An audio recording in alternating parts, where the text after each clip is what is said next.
Para mitra anu mulia carios nyambung nuju dihanca Kumang Jaya, carios nyambung nuju duna Cipanon Indung karangan Kileuksa. Ayeuna nincak bagian ke-72 para mitra sadaya tuh 72 episode wenya para wargi Mang Jaya nyangakeun ieu dongeng. Insyaallah kedugi ka tamat. Ai waktos ceuk urang Sunda dina wengi cenah para mitra janari gede jam 3 tapi kongkorong kayam jam 4 gitu. Sok aya kalana para mitra sadaya tengah weuting kongkorong kayam hayam naon cenah kongkorong kayam. Ai kongkorong kayam jam 4 kirang langkung para mitra kitu nya mangga atuh. Mang Jaya ngaturkeun nuhun terutami ka subri kaum dangu nu sami-sami ngabandungan dongeng. Dongeng nuju dihanca ku Mang Jaya carios nyambung judulna Cipanon Indung ieu dongeng karangan Kileuksa. Ayeuna teh nincak bagian ke-72 para mitra. Aduh teh karaos 72 episode we nya. Mangga atuh Mang Jaya sapara kanca ngahaturkeun wilujeng ngadangukeun.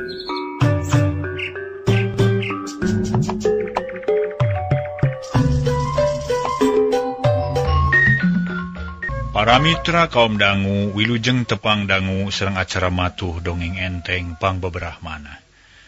Mang Jaya sapara kanca bade neraskeun hanca dongeng nu katunak carios nyambung judulna Cipanon Indung karya Kileuksa. Ayeuna nincak bagian ke-72 para mitra sadaya. Mangga atuh urang lajengkeun kumaha terasna ieu dongeng. Mangga para wargi sadaya urang sami-sami bandungan bae hanca dongeng nu katunak wilujeng ngadangukeun.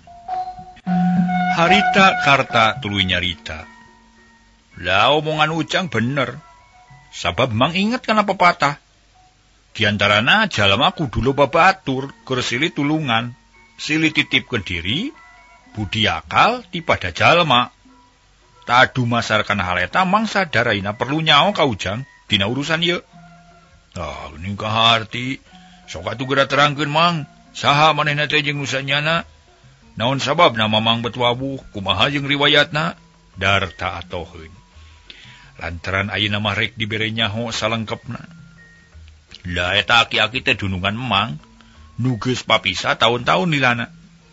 Ayeuna geus balik deui dina kaayaan kitu lantaran meunang musibah nu kacida matak sedihna. Usahana bangkrut akibat pamajikan nu serakah jeung hianat kanu jadi selaki. Dunungan kuring tadina beunghar sarta boga perusahaan gede di Bandung. Anjakal kagoda ku awewe nu serakah. Terus kabur ninggalkeun pamajikan nu kolot jeung putrana nu satilu-tilu. Tah ayeuna balik deui ka dieu maksudna rek menta diampura ka anak pamajikanana. Sabab rumasa geus gede kesalahan, tapi anjakal istrina geus pupus. Nu aya iwati anakna nu 3. Ngan anakna taya nu ngaku ka manehna sabab kabeh eueuh nu mikaresep kana telajakna. Akhirna nya kitu jadi gelandangan. Jakarta nyarita ngarandeg heula. Red ka parebah imahna tapi teu aya sasaha. Darta beuki panasaran pok nanya deui. Saha ngaranna aki-aki teh jeung deui saha pamajikan nu ngaranna teh jadi panasaran kuring mah. Jenenganna teh Den Suganda ari istrina nu anom ngaranna Mimin. Hah? Lah kunaon Ujang reuwas? Wawu ka Suganda jeung Mimin? Darta teu ngajawab. Beungeut robah jadi geuneuk ngandung amarah sorot panon semu hurung. Huntu kekerot nahan kakeuheu tapi Darta geus janji dina ati. Yen manehna moal manjangkeun urusan jeung Mimin sabab geus lain-lainna deui. Bare toge kalah mata kripuh sorangan nu akhirna nepi ka ngalaman unggah balewatangan. Atuh geus inget kana hal eta mah hatena ayem deui. Pikiran tentrem pok nyarita. Mang, kuring ngarasa reuwas ngadenge keterangan kitu teh. Sabab kuring wawuh pisan jeung ngaran Suganda jeung Mimin. Da puguh musuh eta teh lalakonna geus dicaritakeun ka Mang Bareto. Lah nya bener. Kaharti kumang oge tapi kumaha karep Ujang ayeuna? Na penasaran keneh tawan teu? Jakarta manehna tenang deui. Wah, mun ngagugu nafsu mah memang hayang males pati mang lah. Enten kuring teh geus meunang ka nyeri nu pohara ti si Mimin jeung Suganda teh. Tapi ku kuring dipikir-pikir deui yen boga karep hayang males teh taya hadena. Malah mah matak cilaka we nu aya. Ku kuring geus kaalaman akibatina nguruskeun nu kitu ti batu teh. Kuring pan jadi ngalaman unggah walewat tangan di penjara. Tak kulantaran kitu ayeuna mah rek direlakeun we. Da mana kitu ge geus nasib kuring kudu ngalaman dihina. Atuh saja batik itu pikeun jalma nu goreng lampah jeung tujuanana engke bakal aya balitunganana. Hukuman teu kudu ngadaguan di akhirat mang, di dunya keneh ge bakal karasa tak kitu. Ceuk Darta dari anaker. Manehna bener-bener sadar. Ayeuna mah moal rek ngayakeun balitungan jeung mimin. Lanuhun atuh cang. Mangke bunga ngadenge kitu mah. Memang kudu kitu ari hayang slamet jeung tentrem ate. Keun bae nu geus kaliwat mah ulah dek diinget-inget. Cokot mah hikmahna, sangkan karep henteu ngalaman deui jiga kitu. Lain mang rek nanya, kumaha pamadegan ujang dina hal ieu? Ceuk Karta barine. Teu kumaha ari geus pugu kitu mah nya geus we. Salah, ulah kitu jang. Apaan tadi ge geus disebutkeun, mang teh keur bingung mikiran Den Suganda. Nu kaayanana batan sakitu, hoyong menta diampura ka palaputrana, tapi henteu wanieun. Da ngarumasakeun boga dosa. Jeung sieun teu ditarima ku putrana. Sabab geus aya bukti, basa tepung jeung Neng Yati teu di dieu teh. Pan sakitu jelas, Neng Yati jiga nu ijin ka Den Suganda, henteu daek ngaku eta bapana. Maksud mamang kumaha tuh? Mang bantuan mikir ku Ujang.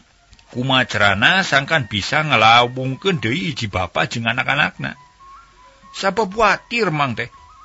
Ayeuna teh Den Suganda teh sok matu di imah nu geus putut sarta klotor, daar sakapanggihna ngandelkeun jejaluk. Jaba ayeuna keur gering, maklum kesehatan kurang kejamin. Ditambah loba pikiran deui. Darta ngahulang. Manehna teu bisa mere ilham ka Karta sabab manehna sorangan bingung.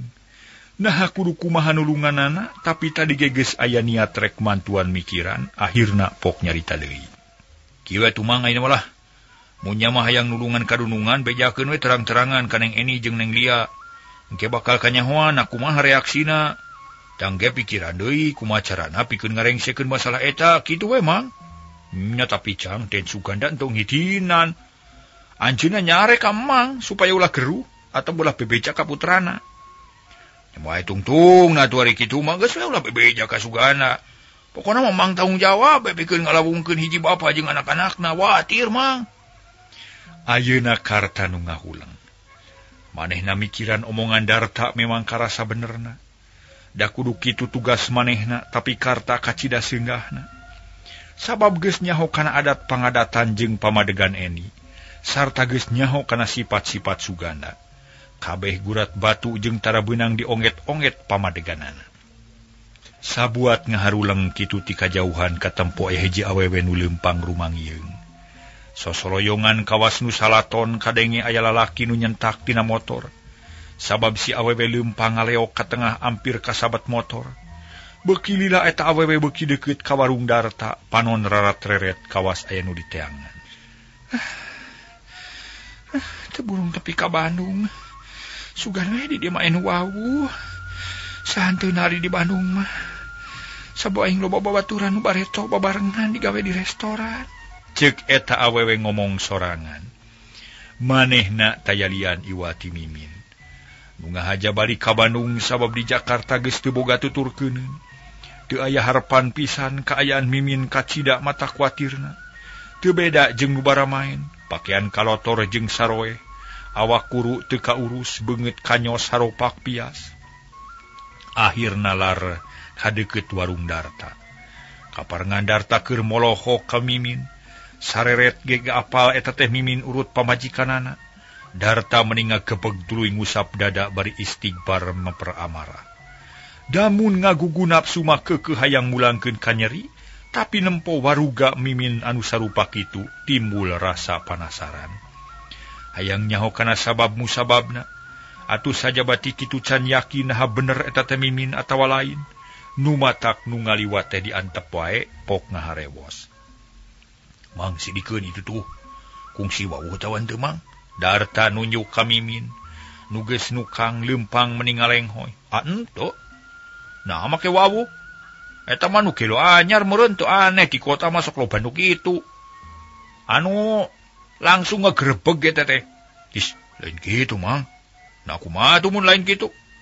Lah naon perlu nanya dikeun manehanana. Mikiran kebingung ge skilieurna mang. Karta teu malire kana caritaan Darta. Nya tapi mang eta awewe teh beungeutna sarimag jeung mimin. Kuring moal poho ka manehna sabab nilik kana cara leumpang apal keneh. Jaba dina gado kenca aya karang persis si Mimin popotongan kuring. Lah, nanya anjang. Karta kaget teu pati percaya. Nya kitu pisan rupana Mimin teh. Tapi kelanan bisi salah. Karta jeung Darta marolohok neuteuk Mimin nu geus rada angang. Ukur katempo tongongna wungkul tapi pikeun Darta mah teu matak samar. Sabab geus apal kana langeorna Mimin nu bareto kungsi ngaruntagkeun hate Darta. Mimiti kaceot ku Mimin ku nempo langeorna leumpang ngabari basa tepung dinu hajat di lemurna. Ayeuna ge kajadian eta kacipta deui ku Darta ngahudangkeun paninengan anu geus lawas kaliwat. Ari nu ditempokeunana harita teh kawas nu terus rasa ngadak-ngadak awakna leuleus. Koroyong kahanapeun tangkal mahoni gek diuk dina akar. Ngahulang bari nangeui gado mikiran pilampaheun. Wah, oron geuning jang. Coba sidikeun beungeutna bener ento. Malah alusna mah sempeurkeun ka ditu atuh. Ceuk Harta bari nunjuk. Korea mari kudu nyampeurkeun makeun bae antep. Sabab geus lain-lainna deui ayeuna mah masing-masing we Mang. Jawab Darta manehna teu hayangeun tepung jeung Mimin ku nempo sakitu ge geus cukup. Nya tapi jang sanu nyawa ya gunana. Kana naon gunana kitu? Apa urang teh keur nyawalakeun urusan Den Suganda? Sugan bisa minta bantuan ka Mimin pikeun ngerengsekeun masalah ieu. Disatuju mangkeun bae antep lah manehna sina kitu. Engko bisi lain si Mimin dia kacape-cape mikiran barina oge. Ceuk Darta bari ngabalieur. Teu hayangeun lila-lila nempo ka Mimin bisi matak ngahudangkeun amarah. Nu akhirna jadi matak dimulkeun kaributan. Karta ge akhirna mah teu malire. Manehna mikiran deui kasusahna nu hayang ngalawungkeun Sugana jeung anakna. Nu ngajadikeun bingung ka Karta sok sieun Sugana ponok umur. Lantaran nempo sareatna mah matak salempang, Sugana teh beuki ripuh mineng batuk anu parna, cirining boga kasakit nu kacida beuratna. Dina waktu anu sarua Mimin luak liuk nempoan imah nu ngajajar sisi jalan. Manehna datang ka jalan Sunda lain ngan sakadar kabeneran. Tapi ngahajarek neangan imah Sugana ngan Mimin poho deui nomor imahna. Nu memang can pernah dibawa ka imah Sugana. Ari ayeuna pangna datang terek minta dihampura bari masrahkeun diri badan sakujur. Mimin boga angkeuhan yen manehna aya keneh hak pikeun menta perlindungan ka Sugana da can ragrag talak. Ari jalanna mah bener ieu, tapi di mana imah Kang Sugana anu bareto? Aing mah penasaran hayang tepung heula jeung manehna bisi aing ponok umur. Mun kieu terus-terusan mah aing teh moal kuat nanangan hirup kieu. Ceuk Mimin ngomong sorangan. Tuluy nangtung ret ka palebah warung Darta jorojoy aya niat rek nanyakeun sugan aya nu wawuheun. Nya mendingan nanyakeun ka tukang warung. Piraku tayan wawuh jeung Buwati. Sabab ejana mah asli cenah urang dieu. Aing yakin Sugana teh balik deui ka Buwati da bari toge can diserahkeun. Ceuk hate Mimin bari tuluy ngalengkah lalaunan. Leumpang muru warung Darta. Harita teh Karta jeung Darta keur guntreng badami nyawalakeun urusan Sugana. Nyaritakeun na teu asa-asa jiga ngobrol biasa. Basa Mimin anjog kadinya ku manehna kadenge ngaran Sugana disebut-sebut. Reg Mimin eureun gigireun warung. Ngahaja nyalingker ka nu buni kahalangan ku bilik nu budik digigir. Karta jeung Darta jongjon cacarita.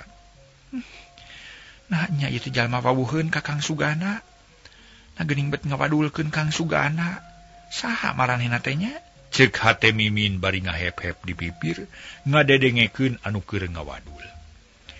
Tekung silila Karta amitan kanu boga warung. Leos ini teu rarat-reret deui atuh teu nempoeun ka Mimin nu nyempo di pipir. Ari Darta harita teu ngomong sorangan bari melong ka Karta. Aya kusatia kadunungan nepi ka kitu.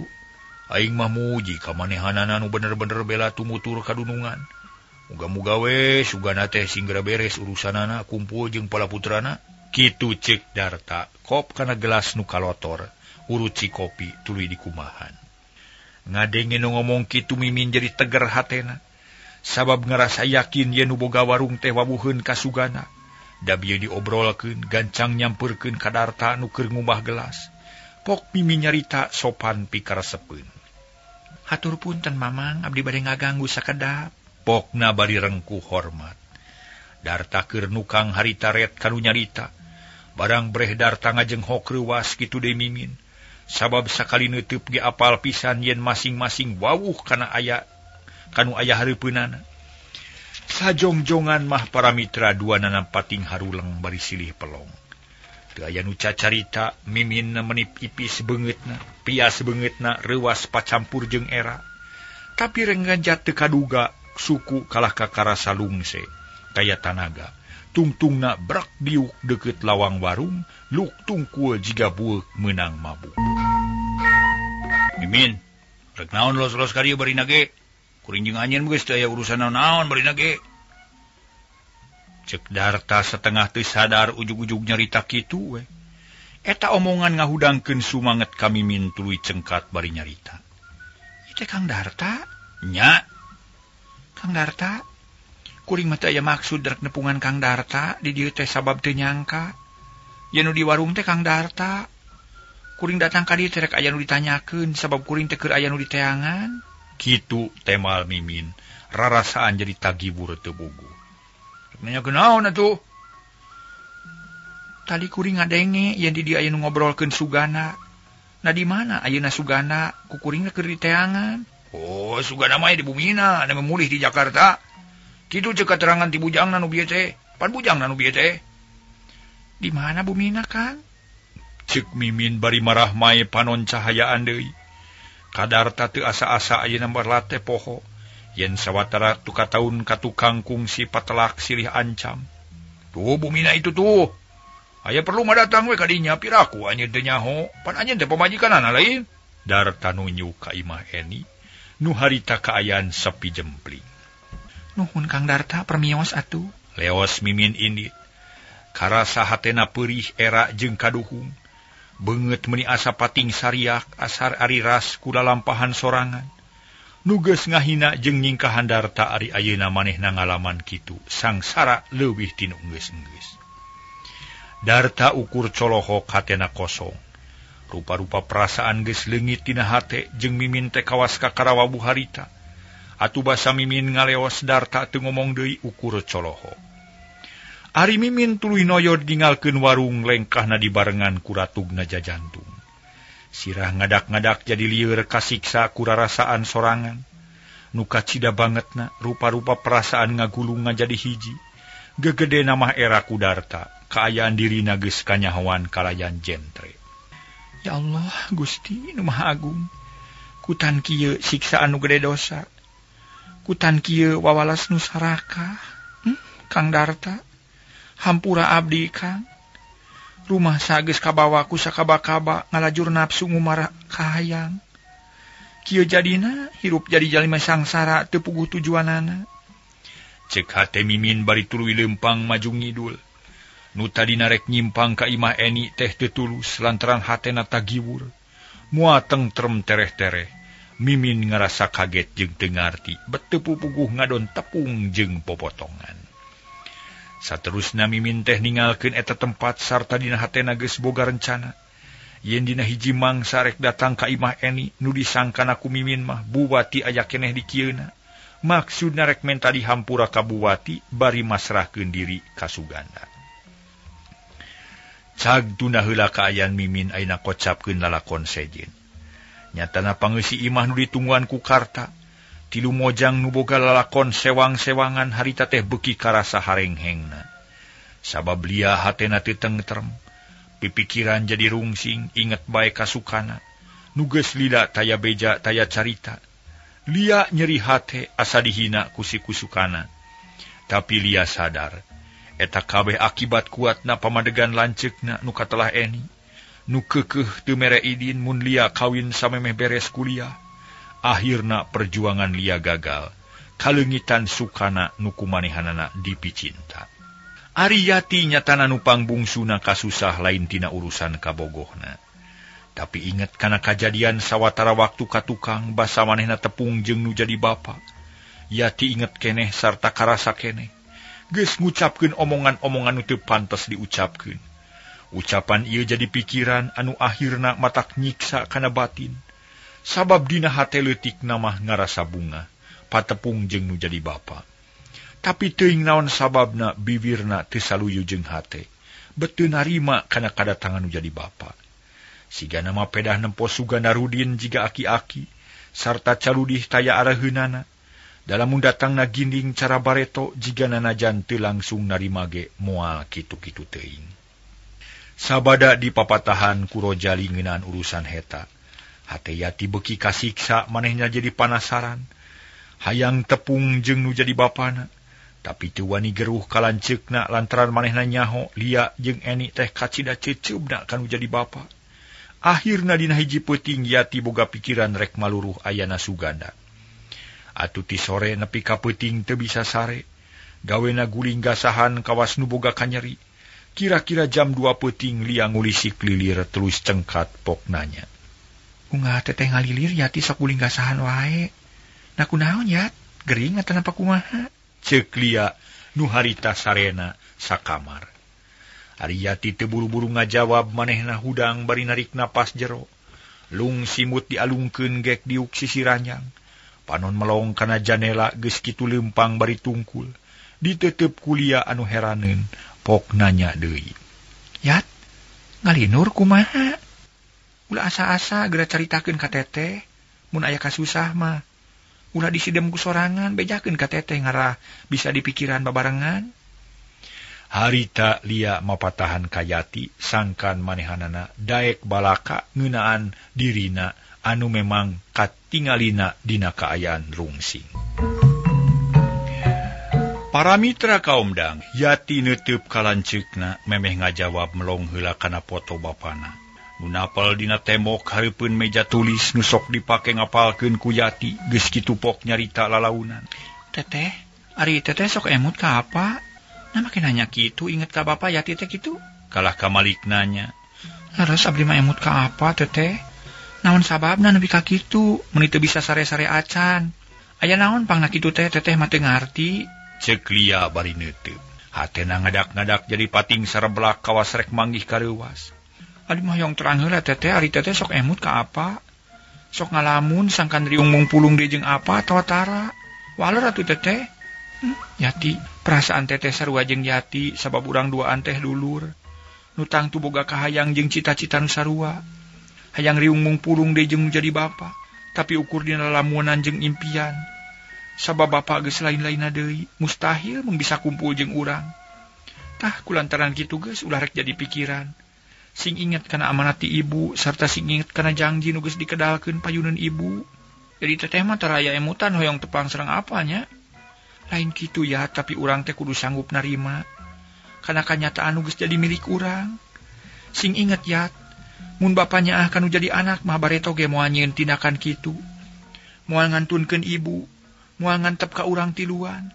Tah kulantaran kitu naon hartina, mikiran bapa nu teu tanggung jawab. Geus urus diri sorangan ayeuna mah. Ceuk Lia manehna mah teu boga pikiran hayang tepung. Amanat indung jeung pangaruh Eni geus pageuh dina hatena. Nuhun atuh ari kitu mah teteh. Ayeuna abdi terang kana sikep teteh, tapi abdi mah penasaran hoyong terang kana sikep teteh upami aya kajantenan nu teu luyu sareng sangkan hate. Nah kumaha pamandegan teteh? Urusan naon yat meni asa pabeuli teuing?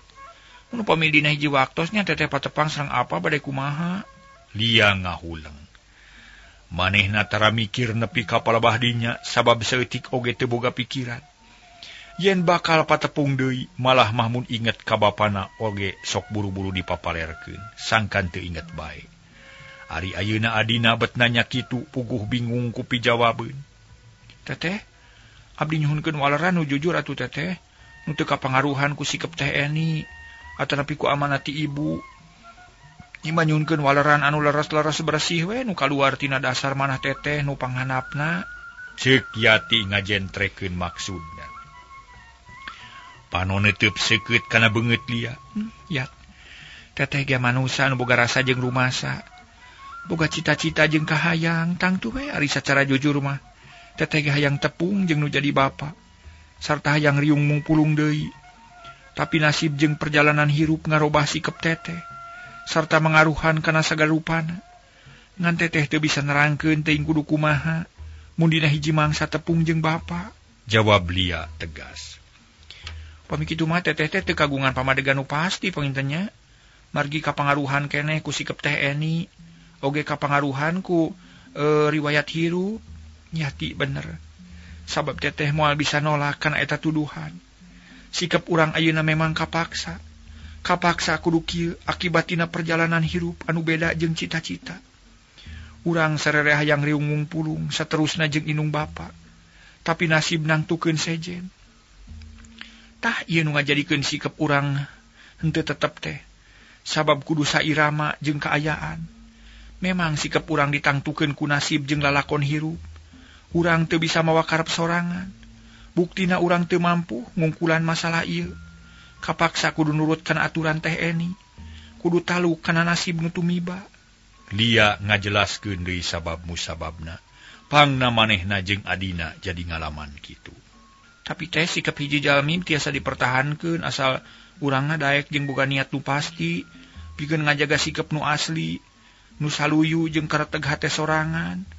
Urang bisa we nolak kana sikep Teh Eni, bisa we nangtukeun hirup sikep sorangan, dumasar kana pamikiran urang pribadi. Tapi hirup teh teu cukup ku kitu ya. Hirup urang disengker ku aturan atawa tata krama. Urang kudu hormat ka kolot jeung ka lanceuk nu jadi ganti kolot.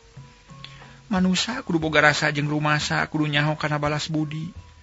Memang urang bisa nolak we kana aturan Teh Eni, tapi mana rasa tumarima urang ka Teh Eni? Nah moal nganuhunkeun pisan kanu geus ngabelaan jeung ngamodalan ka urang. Ceuk Lia keukeuh manehna mah. Ngarasa salah jeung dosa. Mun kudu mungpang kana aturan lanceukna. Ari urusan mulang tarima mah abdi ge ngartos teteh. Saha jalmina nu moal nganuhunkeun kana kasayan manah Teh Eni. Tapi apan eta mah tos janten kawajiban Teh Eni kanggo ngurus urang duaan. Janten gegenti indung bapa. Sepuh Teh Eni teh ngurus sareng ngamodalan ka anak tanpa pamrih.